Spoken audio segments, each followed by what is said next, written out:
Regresamos con usted, muchas gracias. Bueno, pues le había comentado en la parte inicial de este programa que uno de los elementos que ha impedido históricamente la evolución del salario era esta atadura que lo mantenía asociado con el cálculo de las multas y con el cálculo de otras muchas cosas, miles de cosas. Usted no se imagina cuántas, los intereses, los recargos, los contratos, en fin, todo se calculaba con base en salarios mínimos. Ahora se supone que vamos a tener otra unidad de medida que se va a llamar la UMA, Unidad de Medida y Actualización. Y eso lo va a tener que calcular el INEGI, donde por cierto va a haber cambios muy pronto. Entonces, bueno, tendremos otra forma de referirnos a la medida económica de muchas cosas y tendremos la posibilidad de que se libere la discusión sobre el salario. ¿Alguien de ustedes me puede explicar qué es en economía y en justicia social el salario mínimo? ¿Quién me dice? Diputada, por favor. Creo que un tema muy importante que se toca es ¿qué significa esto en justicia? Yo creo que en justicia desindexar el salario significa hoy por hoy el reto para todas y todos nosotros, pero para México, para nuestro país, de empezar a cambiar las cosas. Es decir, de que no se genere inflación, por una parte, cuando se pueden subir los salarios mínimos, y que el salario mínimo signifique que se puede adquirir por lo menos la canasta básica. Hoy no se puede adquirir con un salario mínimo la canasta básica para sobrevivir siquiera, para darle de comer a la gente. La dignidad regresa cuando en lugar de las prácticas de mercado, es decir, de decir, depende del mercado y subimos y bajamos las cosas, tenemos una lógica de justicia social. Y esa lógica de justicia social sin duda tiene que ver con que al menos a la gente, a las y los trabajadores les alcance para comprar la canasta básica y por supuesto que creo que esto es un enorme reto, pero también tiene un enorme beneficio. Terminaría diciendo que tiene el enorme beneficio de que también genera más demanda y la economía, por supuesto, genera condiciones de prosperidad. En mi opinión, puede ser muy bueno. Muchas gracias. Me decía alguien una vez, me decía, no, pues si el problema de la canasta básica no es la canasta básica, sino lo que tiene adentro.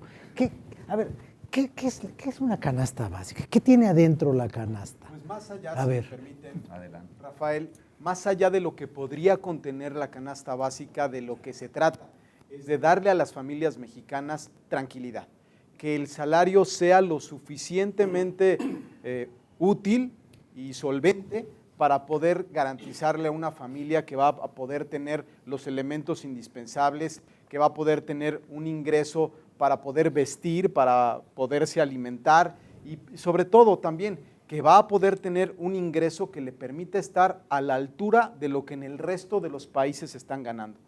Recordemos que hoy el salario mínimo en México es el más bajo de la Organización para la Cooperación y el Desarrollo Económico. Por lo tanto, pues es, como lo habíamos dicho, un elemento legislativo obligado para poderse llevar y concretamente de lo que estamos hablando es de que haya la suficiencia económica para que una familia viva no angustiada como en este momento, sino que viva con absoluta tranquilidad. Diputado Salazar. El reto no es fácil.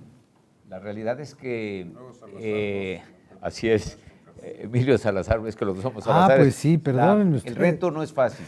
En justicia social, un salario mínimo debería incluir no solamente que la familia pueda alimentarse o vestirse, sino cubrir todas sus necesidades básicas. Y ese es el reto. No fácil. Sin embargo, hay que ser muy cuidadosos en ello. Esto tiene que ser muy bien calculado por los economistas. ¿Por qué? Porque subir los salarios en automático, solamente sin hacer el análisis adecuado, pudiera provocar lo que la diputada bien decía, una inflación y entonces terminaría siendo el salario igual que el de ahora. Lo responsable es hacer el incremento que cubra todas las necesidades y que no afecte los términos de inflación. Esa es la responsabilidad que todos tenemos. El reto es lograr para la gente, y todos buscamos lo mismo, las mejores condiciones de vida. Comer, vestirse, educarse y también complementarlo con que las instituciones como salud, como vivienda puedan otorgarle las mejores condiciones para vivir mejor. Esa es nuestra lucha y lucha de todos los días. Muy bien, muchas gracias. Por favor, la parte que todos aceptamos es de que se contribuye a generar nuevos esquemas de economía política en nuestro país. hay una parte de realidad que tenemos que enfrentar. Esta reforma no tiene un efecto inmediato, ¿sí? En los propios transitorios se establece un término para crear la propia ley que regulará esta unidad de medida, ¿sí? Son 120 días naturales una vez aprobado, y está en el proceso de reforma constitucional, falta la aprobación de las legislaturas de los estados, ¿sí? En diciembre se reúne la Comisión Nacional de Salarios Mínimos. Difícilmente el 2016 tendremos un aumento importante en los salarios mínimos. Estará determinado por el índice de inflación, tendremos un aumento de unos 72 pesos en 2016. Esa es nuestra realidad. Sí tenemos que abonar a una política que establezca las condiciones para generar un aumento real a los salarios mínimos, que implica a los empresarios, que implica al Estado y que implica a los sectores organizados. Tenemos que arribar a un acuerdo, a un pacto económico que genere una economía que soporte un aumento real a salarios mínimos. Es una política viable y posible. Tenemos ejemplos en Centroamérica, Bolivia, Uruguay, Chile, Argentina. Han aplicado políticas de aumento a salarios mínimos y que han incentivado su propia economía. El reto está ahí, falta voluntad política, y yo creo que si abonamos a una política social que beneficie a la ciudadanía, no tenemos otro compromiso más que hacer real el aumento a los salarios mínimos. Muchas gracias. Diputado Ordóñez. Sí, yo digo, ahí en esa parte no coincido. Yo creo que sí va a tener efectos inmediatos y de hecho nosotros tenemos que pugnar porque así sea. Se reúne la Comisión de Salarios Mínimos. Tiene que escuchar lo que está pasando en este momento y lo que pasó en el Pleno. Tiene que escuchar la voz del Congreso, que coincidimos en esa exigencia. Tiene que ponerse a la altura la Comisión de Salarios Mínimos. Yo no apuesto a un fracaso inmediato. Yo apuesto que va a ser el aumento así. Yo apuesto a que la comisión, por eso de nosotros depende que la llamemos, que la citamos, que comparezca aquí en el Congreso y que nos explique por qué no puede, que nos explique por qué tiene que esperarse a que se concluya el proceso parlamentario, si ya es un hecho, si ya se dio aquí en el Pleno y se dio por consenso de todas las fracciones, que nos diga por qué no puede. Son 7 millones las personas que ganan el salario mínimo, que nos diga si eso genera inflación, porque igual eso es puro cuento de que genera inflación, porque el impacto no es grande, pues son solo 7. Depende de los montos. Por eso hay que buscar el monto adecuado. Se supone que para que sea justo para que no generara. Pero va a jugar con las reglas vigentes, ¿no? Exactamente. Más bien, yo diría que se desindexó para que no hubiera repercusiones más allá de lo que el salario mínimo, el salario es en sí mismo, ¿no? Es correcto. Déjenme, por favor, terminar este bloque con la diputada Soraya, que no lo han visto ustedes, pero ya me hizo así 2 veces. Entonces, para que ella cierre esta parte y nos vamos al siguiente bloque cuando ella termine. Yo creo que es importante reconocer el reto es dignificar el salario, sin duda alguna, pero tenemos que hacerlo con mucho cuidado, cuidando todos los indicadores en materia macroeconómica y de la microeconomía. No podemos de manera irresponsable liberar el salario y generar un aumento en el salario mínimo que después traiga consecuencias.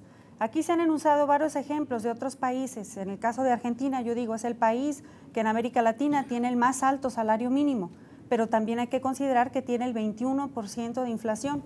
¿Y qué pasa? Entonces, pues que los argentinos ganan mucho, pero a la hora de comprar, compran poco. Entonces, hay que tener mucho cuidado, revisar con mucha minuciosidad, acuciosidad, que los aumentos que tenga el salario no vayan a repercutir en un daño en la economía que después tengamos que lamentar. Sin duda alguna, los trabajadores y las trabajadoras son nuestra prioridad, son nuestra fuerza de trabajo, son nuestro valor social que tenemos como país y hay que cuidarlos, pero también hay que cuidar la economía. Muchas gracias. ¿Desea usted cerrar y volver a abrir? Sí. A ver, diputado Salazar, 1 o 2. Salazar Muciño, así nos ponemos de acuerdo. Se planteó salario remunerador, eso lo señala la legislación, y de ahí parte el concepto que se ha tratado de explicar de canasta básica, que entre paréntesis ha tenido unos productos y luego los han cambiado para que no se altere el alcance.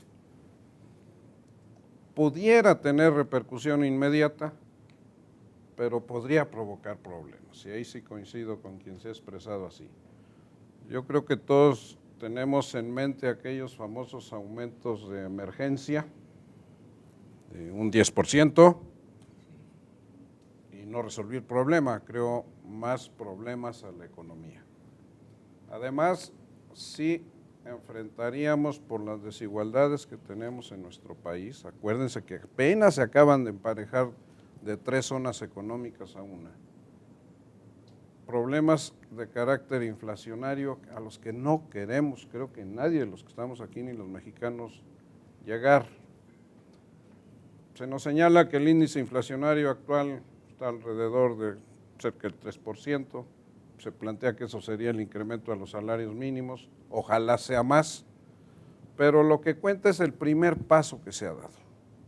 Y el ya no tener como índice relacionado el salario mínimo para toda la economía, libera incluso a entidades federativas, como ya se hizo en el caso del Distrito Federal, para poder manejar ese esquema salarial. Economía, estadística, comercio, desarrollo social tienen que ir de la mano con un salario justo en base a un trabajo decente también que es necesario. Muchas gracias. Bueno, pues ese es el planteamiento general. Ahora se tiene que discutir de cuánto tiene que ser el salario. En la Ciudad de México había una propuesta para 80 y tantos pesos, 82 pesos diarios. Un grupo empresarial dijo que no, otros dijeron que a lo mejor, pero finalmente todo este trabajo de medición económica es lo que viene después. Y bueno, pues como ha dicho el diputado, pues el Congreso tendrá que vigilar lo que se está haciendo y tendrá que participar. Por lo pronto nosotros vamos a escuchar ahorita la crónica de don Miguel Reyes Razo y cuando termine él vamos a regresar nosotros para seguir analizando este asunto tan complejo que tiene que ver con el salario, con el dinero, con lo que alguna vez fue un puño de sal, terminó siendo un puño de sal en la herida de los pobres. Ahorita regresamos.